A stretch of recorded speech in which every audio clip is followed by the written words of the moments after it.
Okay, we're speaking to David Hine and Doug Braithwaite about their new comic, Storm Dogs. David, how did it come about? The way towards the doors, we are closing. The fun is ending. Pizza time is upon us. So what was the question? How did Storm Dogs come about?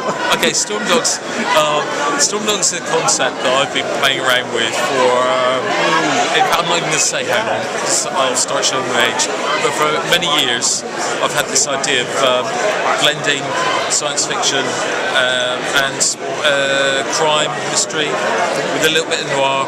So I finally got to put all the ideas together and then teamed up with Doug, who's like the perfect artist for this kind of book. A book that is all about world building, very detailed work on characters and backgrounds, the kind of thing that you don't really see in comic books unless you're ready to put a lot of time, a lot of effort into something that's going to be ongoing, and I think that's something that's going on. No, it's very involved. It's very in-depth kind of project, and you don't get many opportunities to work on stuff like that. So when they kind of approached me with the opportunity of doing this, I thought, okay, it's like now or never. And it took a while to kind of develop characters over a period of months with a lot of to and fro and stuff, but I think we nailed the characters pretty well. For me, the important part of kind of getting the story right was creating that world to be convincing to the readers, to me and the readers. So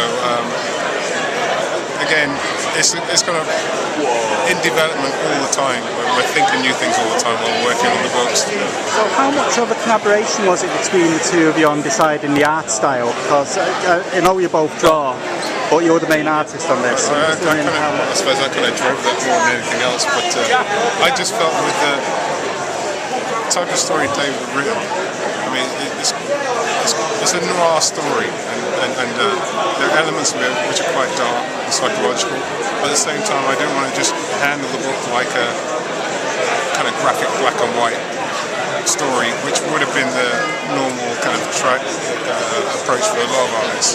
I was thinking maybe we could do something pretty similar to a European book and use brighter colours but still create that sense of danger and unease. Yeah, when you kind of work with certain environments, certain scenes where something disturbing is happening, you could create that atmosphere with the colour.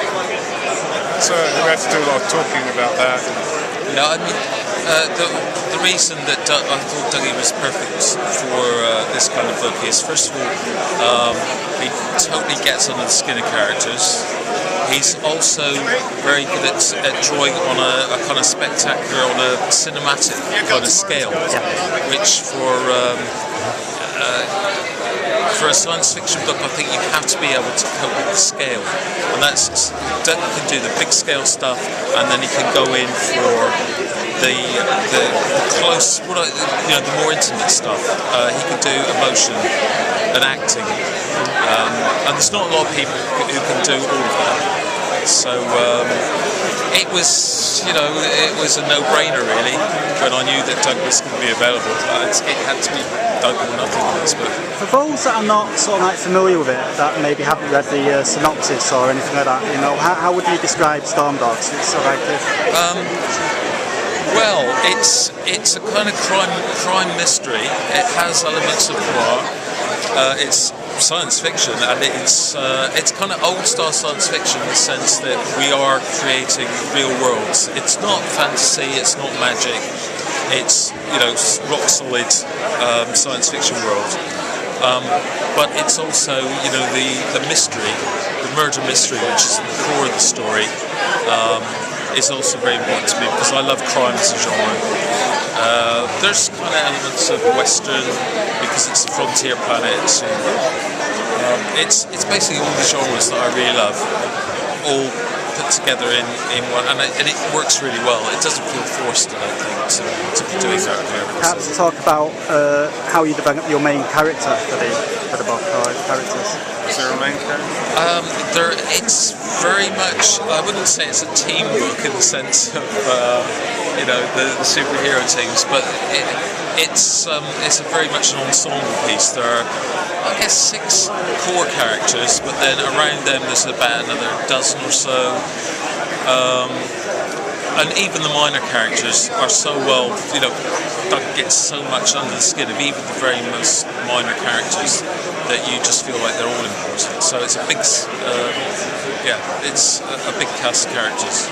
And developing their visual style, was there any notes that you had for developing their visual style?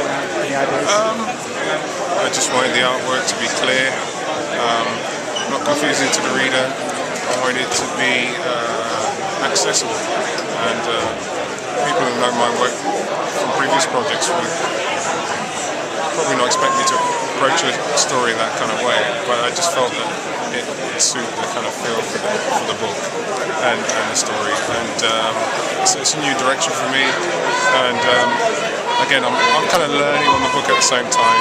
I think I've got it to a point where it works, but I want to try and see if I can develop on that even more as we progress through the series. Well, thanks a lot, guys. I can't wait to read it. Thank you very much. Enjoy it. Read it.